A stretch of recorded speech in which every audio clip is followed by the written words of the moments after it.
नाज़रीन, breaking news हमारे share कंदासीं। सिंध के वॾे वज़ीर सईद मुराद अली शाह की सदारत हेठि सिंध काबीना जो इजलास थियो आहे। अवां खे ॿुधायो त इजलास में ज़राअत ऐं समाजी भलाई वारनि खातनि जी तरक़ियाती रिथान बाबति ब्रीफिंग ॾिनी वई आहे। ब्रीफिंग में ॿुधायो वियो आहे त ज़राअत खाते में 5 अरब रुपयनि जूं 43 रिथाऊं रखियल आहिनि, जंहिं लाइ 900 मिलियन रुपया जारी कया विया, जिन मां 565 मिलियन रुपया ख़र्च बि थी चुका आहिनि। सिंध काबीना खे ॾिनल ब्रीफिंग में चयो वियो आहे त ज़राअत खाते जे 43 मां 15 रिथाऊं हलंदड़ साल मुकमल थी वेंदियूं। आगाह कई पिया खे ब्रीफिंग में ॼाणायो वियो आहे त समाजी भलाई वारे खाते जूं 36 स्कीमूं जारी आहिनि, जिन मां 5 तरक़ियाती रिथाऊं हिन साल मुकमल थी वेंदियूं। आगाह कई पिया खे सिंध के वॾे वज़ीर मुराद अली शाह की सदारत हेठि सिंध काबीना जो इजलास थियो आहे।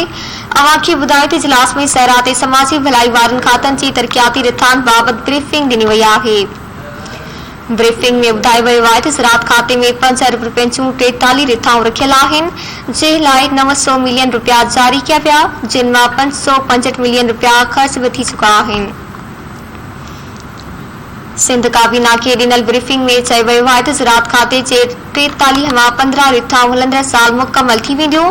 ब्रीफिंग में ॼाणायो वियो आहे त समाजी भलाई वारे खाते जूं 36 स्कीमूं जारी आहिनि, जिन मां 5 तरक़ियाती रिथाऊं हिन साल मुकमल थी वेंदियूं। तफ़सील मालूम कंदासीं ब्यूरो चीफ कराची अब्दुल्ला सोलंकी खां। जी अब्दुल्ला, अपडेट कजो। जी बिल्कुल, वॾे वज़ीर सैयद मुराद अली शाह की सदारत हेठि सिंध काबीना के इजलास में काबीना मेंबरनि, वॾे वज़ीर जी सलाहकारनि ऐं लाॻापियल ऑफिसरनि जी शिरकत थी आहे, जिनमें काबीना इजलास दौरान गुज़िरियल इजलास के मिनट्स जी मंजूरी पिण ॾिनी वई आहे। जिन इजलास दौरान वॾे वज़ीर जी ज़राअत खाते बाबति सलाहकार मंजूर हुसैन खाते की तरक़ियाती रिथान बाबति ब्रीफिंग ॾींदे ॿुधायो त खाते में 5 अरब रुपयनि जूं 43 रिथाऊं रखियल आहिनि, जिन मां 900 मिलियन रुपया जारी ऐं 565 मिलियन रुपया ख़र्च थिया आहिनि। जॾहिं मंजूर हुसैन जो चवणु हुयो त हलंदड़ साल 15 रिथाऊं मुकमल थी वेंदियूं। समाजी भलाई वारे खाते जेको आहे सूबाई वज़ीर साजिद जोखे ब्रीफिंग ॾींदे ॿुधायो त खाते जूं 36 स्कीमूं जारी आहिनि, जिन जी लागत 800 मिलियन आहे, जिन मां 5 तरक़ियाती रिथाऊं हिन साल मुकमल थी वेंदियूं। अहिड़ी तरह जेको आहे सिंध काबीना में राइस कैनाल लाड़काने जी कच्ची आबादियुनि जा मसइला पिण ॿुधाया विया, जॾहिं त 19 कच्ची आबादियूं राइस कैनाल जी 2 कपड़नि ते 78 एकड़नि ते मुश्तमिल आहिनि। अहिड़ी रिपोर्ट अॼु कमिश्नर लाड़काने पारां पेश कई वई आहे, जॾहिं त इहो पिण ॿुधायो वियो आहे त ज़मीन आबपाशी खाते जी आहे, जेकॾहिं आबपाशी खातो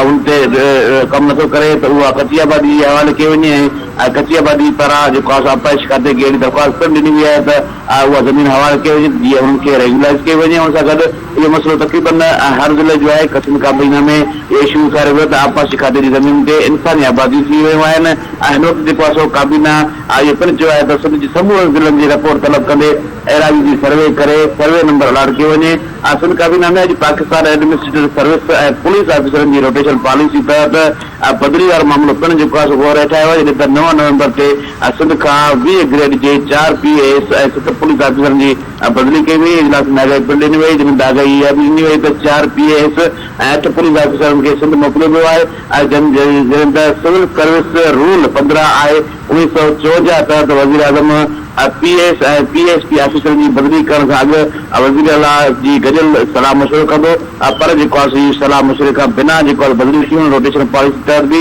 जॾहिं PS ग्रेड 20 जूं सूबे में 67 पोस्टूं आहिनि, पर सिंध में जेको आहे उहे ऑफिसर कमु करे रहिया आहिनि। जॾहिं वज़ीर आला सिंध मुराद अली शाह इहे पिण ॿुधायो आहे त ग्रेड 20 जूं तक़रीबन 48 ऑफिसरनि जी जेको आहे पोस्टूं आहिनि उहो खोट आहे, जंहिंजी जॾहिं त PS ऐं PSP वफ़ाक़ न पर फेडरेशन जा मुलाज़िम आहिनि। मुराद अली शाह इहो पिण चयो आहे त जेके ऑफिसर सिंध में मोकिलिया विया आहिनि उन्हनि खे कॾहिं बि सिंध में कमु न आहे कयो वियो, जॾहिं त जेके ऑफिसरनि खे सिंध बदिली कयो वियो आहे उन्हनि खे जेको आहे सो हाणे रिलीव न कयो वेंदो, इहो रोकियो वेंदो। इहो सिंध काबीना में पिण जेको आहे सो फ़ैसिलो तइ कयो वियो आहे त जेके ऑफिसरनि खे जेको आहे सो उते रोटेशन पॉलिसी तहत बदिली कयो आहे उन्हनि खे रोकियो वेंदो। उन सां गॾु जन ऑफिसरनि सिंध में रिपोर्ट कयो आहे उन्हनि खे पिण जेको आहे उते रखियो वेंदो।